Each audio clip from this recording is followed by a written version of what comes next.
Entonces, lo primero que tenemos que hablar es que la infección por el virus de la hepatitis C es una problemática mundial que afecta aproximadamente entre 150 a 170 millones de personas. Y la prevalencia, pues, difiere de acuerdo a la región donde se estudie. En Estados Unidos aproximadamente entre el 1 y el 2%, en Colombia sería alrededor menor del 1%, y países con alta prevalencia como son, por ejemplo, Egipto, que es casi mayor del 3%. Entonces, esta es como la historia natural de la infección por virus de la hepatitis C. Después de una infección, la mayoría de los pacientes van a quedar con la infección crónica y va a pasar un tiempo largo, que a veces incluso pudieran ser hasta 20 años, para que empiecen a hacer entonces complicaciones, especialmente de origen hepático, con cirrosis, descompensación y hepatocarcinoma. Sin embargo, en este periodo de tiempo, pues pudieran ocurrir una serie de manifestaciones que se ven que cada vez, por lo menos más frecuentes, especialmente de riesgo cardiovascular y diabetes en pacientes, que en los estudios se ha demostrado entre el 40 y 74%. Entonces, a veces uno pensaría que la infección por virus de la hepatitis C no es solamente una infección hepática, sino que también se pudiera considerar que es una infección sistémica porque puede afectar muchos órganos, entre ellos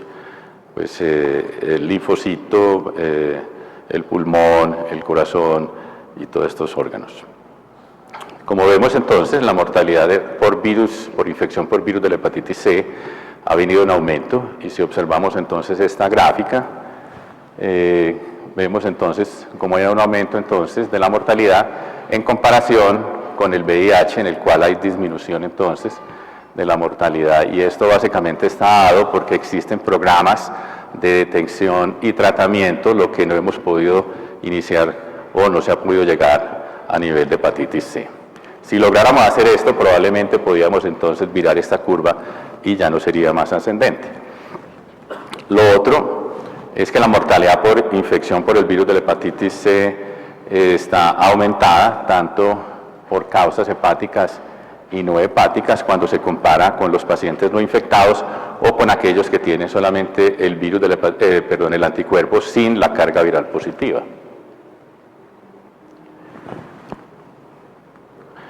Y vemos entonces este mismo estudio cómo las causas de mortalidad de enfermedad extrahepática generalmente serían relacionadas a problemas renales o problemas cardiovasculares. Entonces, pues hay unas indicaciones claras de tratamiento, y las guías americanas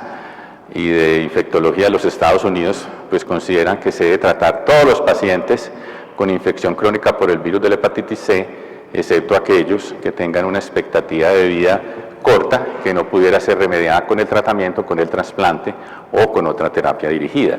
Lo mismo, la Asociación Europea para el Estudio del Hígado, también pues, recientemente se revisaron las guías y se republicaron, y se habla de que todos los pacientes también deberían ser considerados para tratamiento. Y lo interesante es que se debe hacer en cuanto a prioridad, pues los pacientes con manifestaciones extrahepáticas con significancia clínica deberían ser también tratados con prioridad. Esta es la famosa diapositiva que hemos puesto todos. Aquí podemos observar entonces cómo ha habido la mejoría en el tiempo de la respuesta viral sostenida, y en este momento con los combos de agentes antivirales de acción directa podemos tener casi respuestas muy cercanas al 100%. Estas serían entonces las diferentes manifestaciones extrahepáticas, pero vamos a encontrar aquellas que son mediadas autoinmune o con mediación inflamatoria. Y de acuerdo a los estudios, podemos encontrar aquellas que tienen una prevalencia muy significativa, las que tienen mayor prevalencia que los controles, las que tienen posible asociación o asociación anecdótica. Para empezar, vamos a hablar acerca de las que tienen prevalencia significativa, específicamente de crioglobulinemia mixta. Entonces, lo interesante es que los pacientes con infección crónica por hepatitis C pueden tener crioglobulinas circulantes hasta en un 60% de los casos. Estas crioglobulinas son inmunoglobulinas que se precipitan cuando se exponen al frío y se disuelven en el recalentamiento. La más común o las más comunes serían la tipo 2, que generalmente es asociada a procesos infecciosos, aunque también se ha descrito la tipo 3 en los pacientes con infección por virus de la hepatitis C. Solamente alrededor del 5% van a desarrollar entonces secuencias clínicas. Y existen una serie de factores que pueden favorecer esto, como sería ser mujer, tener pues, edad avanzada, infección de larga duración, genotipo 2 y 3, fibrosis extensa y consumo abundante de alcohol. Esta sería más o menos la patogénesis, pues cuando un paciente está infectado con virus de la hepatitis C hay una interacción entre el virus y específicamente la proteína E2 y el receptor CD81 de la célula B, lo que va a llevar entonces a una disregulación de las células B, lo que se denomina una expansión clonal, y esto va a favorecer entonces la posible aparición de problemas autoinmunes. Y también pudiera favorecer por un second hit oncológico, en el cual pues, se necesitaría varias combinaciones de estas cosas para que se desarrollen enfermedades linfoproliferativas. Entonces, ya la enfermedad establecida sintomática se denominaría el síndrome de crioglobulinemia mixta, que es una vasculitis de pequeños y medianos vasos, y lo interesante es que la mayoría de los pacientes cuando la presentan, pues tienen el virus presente, el virus de la hepatitis C. Entonces esto hace de que se formen una serie de complejos inmunes que van a llevar entonces a el depósito a nivel tisular y a nivel de los vasos para producir la sintomatología con la disminución del complemento. Y con manifestaciones clínicas muy claras, como sería, por ejemplo, el compromiso de piel, que sería el más común, pero también compromiso musculoesquelético, neurológico y compromiso renal. Aquí podemos observar entonces las diferentes manifestaciones, la púrpura palpable, que sería lo más común, compromiso renal, compromiso de mononeuropatía múltiple, por ejemplo, y úlceras que a veces se pueden ser intratables. Entonces, básicamente, pues una vez se hace el diagnóstico de esta vasculitis, pues el objetivo básicamente es erradicar la infección para prevenir entonces ese estímulo antigénico y el desarrollo pues, de sus complicaciones. Y lo otro sería la supresión de la expansión clonal y la producción de crioglobulinas. Entonces aquí vemos entonces cómo pues, la terapia antiviral básicamente se debería considerar cuando hay enfermedad leve moderada y ya digamos utilizar otro tipo de tratamientos combinados con la terapia viral como es el rituximab en enfermedad severa y en enfermedad que atenta contra la vida, pues considerar primero estabilizar el paciente y diferir la terapia antiviral. Esto es entonces un resumen de estudios de pacientes que han sido tratados en pacientes con crioglobulinemia mixta sintomática con regímenes basados en interferón. Y como podemos observar, pues básicamente lo que se busca con esto es una respuesta serológica, disminuir entonces las crioglobulinas y producir una remisión clínica completa. Y esto es lo que se encontró en varios estudios que utilizaron interferón.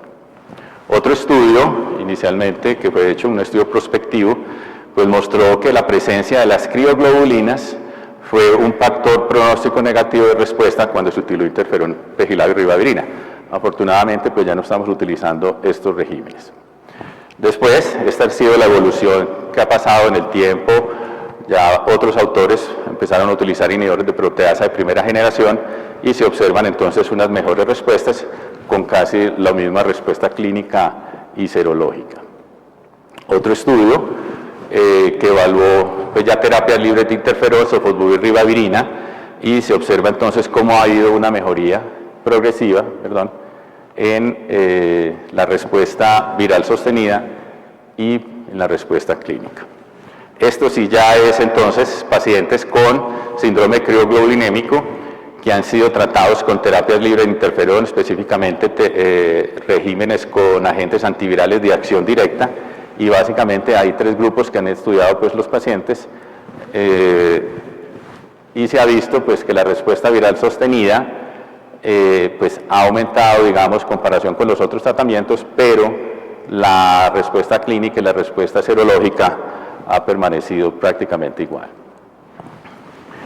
El otro tratamiento que se ha considerado pues, es la supresión de la expansión clonal, y esta básicamente se ha dado con el uso de rituximab. Este rituximab ha mejorado pues, la eficacia, es mejor que la terapia convencional, y la combinación de esto en los estudios iniciales de interferón y pegilado y ribavirina mostró pues un acortamiento de la remisión clínica, mejor respuesta renal y mayor aclaramiento de crioglobulinas. Aquí podemos entonces observar el estudio que demostró en pacientes que tuvieron vasculitis crioglobulinémica severa, cómo tuvieron una mejor respuesta con el rituximab en comparación con la terapia de quimioterapia estándar. Y esto se vio, digamos, con mejoría en el tiempo. También se ha utilizado o se han descrito dos tipos de tratamientos con el rituximab, que es la terapia secuencial asociada al interferón pegilado y ribavirina, con lo que habíamos dicho previamente, con una mejoría tanto del compromiso renal y de la remisión inmunológica, cuando se compara con los pacientes que solamente fueron tratados con terapia antiviral basadas en interferón. Este es otro estudio que se inicia entonces el tratamiento combinado y se observa también una mejor respuesta y una recaída menor en el tiempo. La otra manifestación importante de alta prevalencia es el linfoma no-Hodgkin de células B, y esto ya viene describiéndose desde 1994 por el doctor Ferri. En ese tiempo pues él describió que había una prevalencia de infección del virus de la hepatitis C hasta del 34%, sin embargo esto parece demasiado alto, otros países no lo encontraron así, y un metaanálisis reciente pues describe que la prevalencia de hepatitis C en los pacientes con linfoma es alrededor del 20% en Egipto, del 5 al 10% en Italia y menor del 5%, por ejemplo, en Estados Unidos. Este metaanálisis también mostró que el riesgo relativo del linfoma por infección por virus de la hepatitis C es alrededor de 2.3, lo que informaría que hay un aumento de 2.5 veces el riesgo de desarrollar linfoma en los pacientes con infección por virus de la hepatitis C.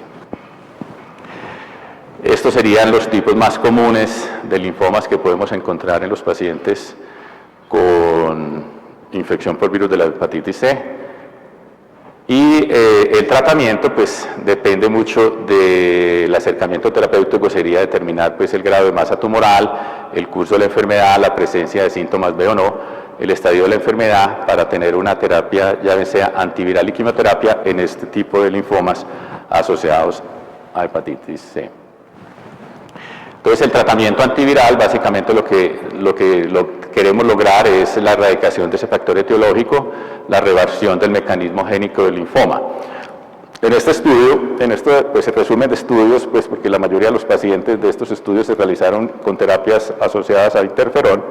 pues lo que se observa de forma interesante es que pues hay una correlación muy importante entre la respuesta viral sostenida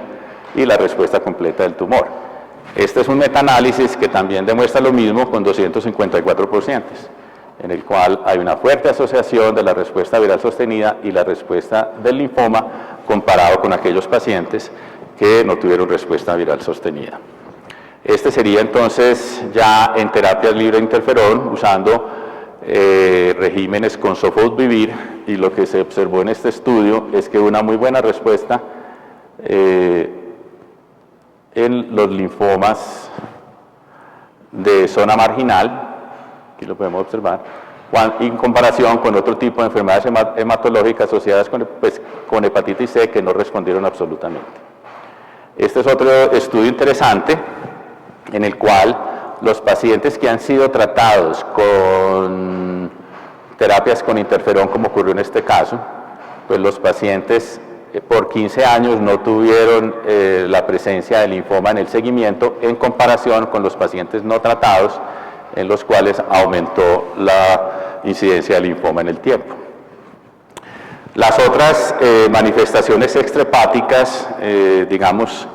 que tienen mayor prevalencia que los controles y que la vemos entonces cada vez más frecuente, tenemos entonces la diabetes mellitus, que en un estudio pues se encuentra que tiene una prevalencia de aproximadamente el 15% en los pacientes con virus de la hepatitis C, lo que habla de 2 veces más riesgo de desarrollar diabetes en estos pacientes infectados. Y en tratamientos que se han realizado con terapias de agentes antivirales de acción directa, se ha visto entonces que hay una mejoría del control glicémico y de una disminución del uso de la insulina. En cuanto a enfermedad renal, un metaanálisis también nos reporta de que la infección por el virus de la hepatitis C pues nos aumenta en 23% el riesgo de desarrollar enfermedad renal crónica comparado con los pacientes que no la tienen. Y pues generalmente el compromiso más común, como dijimos anteriormente, es la glomerulonefritis asociada a creoglobulinemia, que generalmente se presenta con insuficiencia renal leve o moderada, y el tratamiento se ha asociado con mejoría o resolución de las manifestaciones renales de esta vasculitis. Aquí podemos entonces observar el tratamiento con terapias asociadas con interferón y terapias basadas en agentes antivirales de acción directa, como hay una correlación muy importante de la mejoría de la función renal asociada a la respuesta viral sostenida. Lo otro que se ha venido hablando también importantemente, y que lo ve uno mucho, sobre todo la mayoría de los pacientes que le consultan a uno con hepatitis C, la mayoría de los pacientes tienen fatiga, o sea, es un síntoma muy importante, y como vemos ahí, pues hasta el 80%, dependiendo de los estudios, lo han descrito, y no parece estar asociado al grado de hepatitis bioquímica. Hay mejoría también de este síntoma en los pacientes que han respondido a la terapia antiviral. El otro punto importante pues, es la alteración de la calidad de vida. Pues, se hacen entonces varias encuestas en las cuales se tiene en cuenta la fatiga, la depresión y la alteración cognitiva como marcadores de calidad de vida, y los estudios han demostrado que definitivamente la infección por el virus de la hepatitis C reduce esta calidad de vida, e incluso en aquellos en los cuales tienen una enfermedad hepática leve, o sea, no necesitan tener, no es relacionado a la cirrosis, sino al mismo virus de la hepatitis C. Y tratamientos que se han realizado con interferón y ribavirina han mostrado impactos positivos en la calidad de vida, pero estos impactos generalmente fueron tardíos por los efectos adversos, ya sea del interferón o de la ribavirina en el tiempo. Un estudio del doctor Giannuzzi aquí, podemos observar cómo en pacientes tratados con ledipasvir, sofosbuvir más o menos ribavirina, se observó cómo los pacientes que fueron en el grupo de sofosbuvir, ledipasvir sin ribavirina, los pacientes empezaron a tener mejorías de la calidad de vida, de acuerdo pues a todas estas encuestas, desde las 2 semanas del tratamiento, que se coincidió con la erradicación progresiva del virus, lo que definitivamente nos hace pensar de que el virus por sí solo es generalmente el incitador de estos cambios en la calidad de vida. La depresión también, un metaanálisis reporta de que es pues, prevalente en comparación, pues aumenta la prevalencia en los pacientes infectados en comparación con los pacientes no infectados, y el riesgo de desarrollar la depresión es más de 2 veces. Este también es otra cosa importante, la alteración cognitiva y la infección por el virus de la hepatitis C. Estudios en pacientes con enfermedad leve han mostrado que hay alteraciones en la atención, en la concentración, en la memoria de trabajo. Y estudios de neuroimágenes sugieren pues, de que hay neuroinflamación, de que hay hipometabolismo cerebral y anormalidades en las señales dopaminérgicas. Incluso cuando se han tratado los pacientes, especialmente en este grupo de pacientes tratados con interferón y ribavirina, ha mejorado la atención, la vigilancia y la memoria pues, de trabajo en comparación con los pacientes que no han respondido. Lo mismo en este estudio también, utilizando la resonancia magnética espectroscopia, como los pacientes tratados con sofosbuvir más ledipasvir, se mejoró pues, las señales entonces intracerebrales,